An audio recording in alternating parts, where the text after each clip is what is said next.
Hi everybody, what's in my makeup bag? Autumn 2020. I'm trying something a bit new with this video. I am going to film it wide for YouTube and I'm going to crop it narrow for IGTV. Some might say that's lazy, I say it's genius and that I'm being economical with my time. And also I feel like YouTube misses out on pretty much everything that I put out on IGTV. IGTV, not so much, but you know, I don't do favourites on IGTV and it would be nice to have some crossover. So we'll see how this goes and it might inform my decisions going forward. But for now, let's take off the makeup and see what I've done. Okay, we're going to start off with the Nars foundation, the Soft Matte. I'm not ultra keen on this just because it's a matte foundation and I prefer glowy ones. And you might be thinking, you idiot, why are you using it then? It's because I want to give it a really good test because I'm reviewing it. It's really hard to speak when you're brushing over your mouth. It's a beautiful matte foundation. If you like matte foundations, I would find that they make me look a bit dead and two-dimensional. But as far as they go, it's a good one. And it does give this really soft blurred finish. I've used hardly any product there and you can see that it gives amazing coverage. I just feel that matte foundations are good at that. They're good at giving really good coverage and they're good at blurring. So you can see how that's doing amazing things to the light, but you can also see how it's completely blanked out my features basically, which is why I don't really like matte foundations that much. I'm using shade 5. I reckon I could probably warm up a shade in this, but I don't have it. Charlotte Tilbury Bronze and Glow. I don't even think that's what it's called. I'm going to keep it all powder products in this look, if you can call it a look. Because I feel like using cream over a really matte foundation is a bit pointless. So yeah, I feel as though if you're looking for something very specifically matte, then this could be the one for you. But if you're not in the market for something that's very, very long lasting and very matte and really full coverage, it won't be the one for you. It's quite easy really. I'm going to use some Vive eyeshadows now. This is the new makeup line Vive from Jamie Genevieve, and she's done the most beautiful job of this makeup. And I've been testing out this palette, and they're really, really pigmented. They're probably too pigmented for someone like me to be clarting around with, because honestly, these things keep happening. This is the 4th time I've used this palette. And I just keep dipping my brushes in and then coming away with just this mad amount of colour on my lids and then nothing to blend it out with. So it's been eventful and I haven't learned from my mistakes because I still don't have anything to blend it out with. Luckily though, when you do blend them, they're really, really soft and beautiful.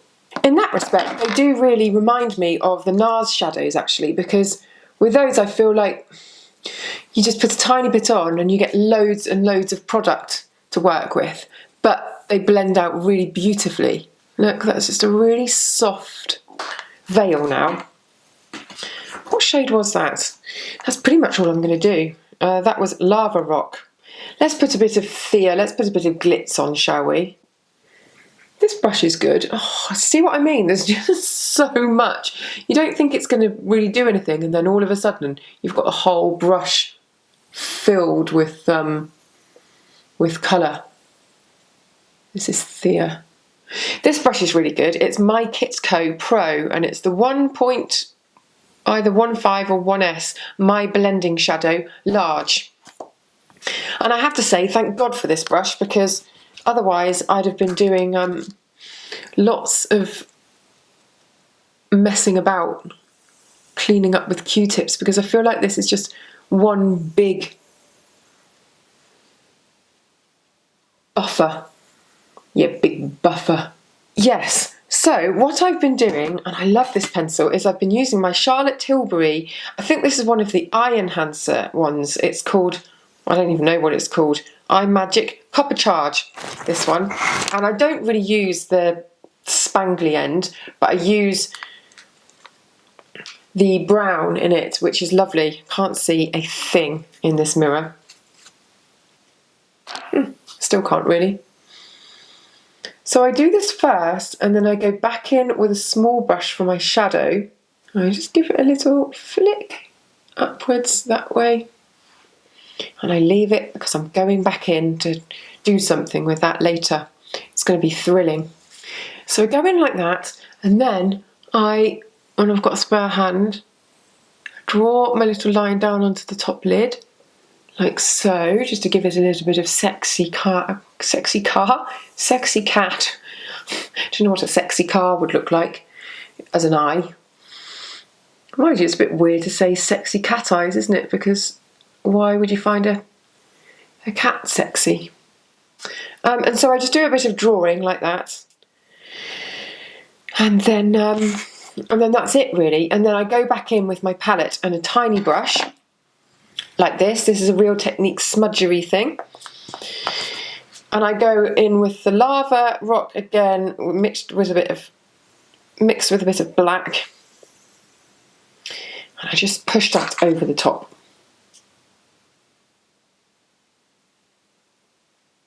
And underneath the bottom a little bit. And then in with some mascara. Girl and Maxi Lash. I am well back on this stuff. I just find the size of the handle really easy to use. And it's just the right amount of that sort of cloying tackiness that you want from a mascara. I always have a bit of a trick when it comes to livening up quite heavy coverage makeup. This is the Ambient lighting powder from Hourglass. I just use a mixture of the top and the bottom one. It's like a peachy one and a slightly bronzed. I mean, they're so subtle. And I put that all over as a finish. Like that. And I just find that it brings a little bit of life back to the party. There's not a lot else to do, is there? Oh, brows. Glossier boy brow. Just a little bit. Comb them upwards. Only a tiny bit really, because otherwise it starts to look a bit much. And then lips. I have still not been doing very much at all, but I do have this new discovery. Where's it gone? That I really like. Hold on, let me just take my lip balm off. Watch this. So just put a little bit of lip liner on. I don't ever go the whole way round unless I'm doing a colour. This is just my no lipstick lip look. So just a tiny bit on the Cupid's bow and a little bit underneath. And then, I don't even know what this is called. It's something from Becca. And it smells of watermelons. I'm going to have to use a magnifying glass. But it just gives this, oh, you'll see, like a glowy kind of shimmer. There is no colour in it. Really, I think there might be a slight peachy pink tone. But it really is that sort of my lips but better. Just gives them a tiny bit of sheen. It's not even a gloss, and I really like it. I've been using that loads. Not keen on the smell, don't really like the smell of watermelons. It reminds me of those, do you remember Jolly Ranchers? Oh, they were the worst sweets ever. Don't at me, because they were. I'm just going to add a tiniest bit of blush, just because I want to show you how pretty this is actually. It's from the Chanel Christmas collection. It's Illuminating blush powder, and I feel that we need as much sparkle as we can get with this flat foundation finish. I feel like I've been a bit down on this foundation. I'm not down on this foundation. I think it's a brilliant matte foundation, if you like matte foundations. So that is what is in my autumn makeup bag. A few little bits and pieces that you haven't seen before. Hope that you enjoyed that, whether you've watched it widescreen or narrow. And yeah, make sure that you follow me on Instagram. It's @modrecommends if you're not already, and I shall see you in the next video.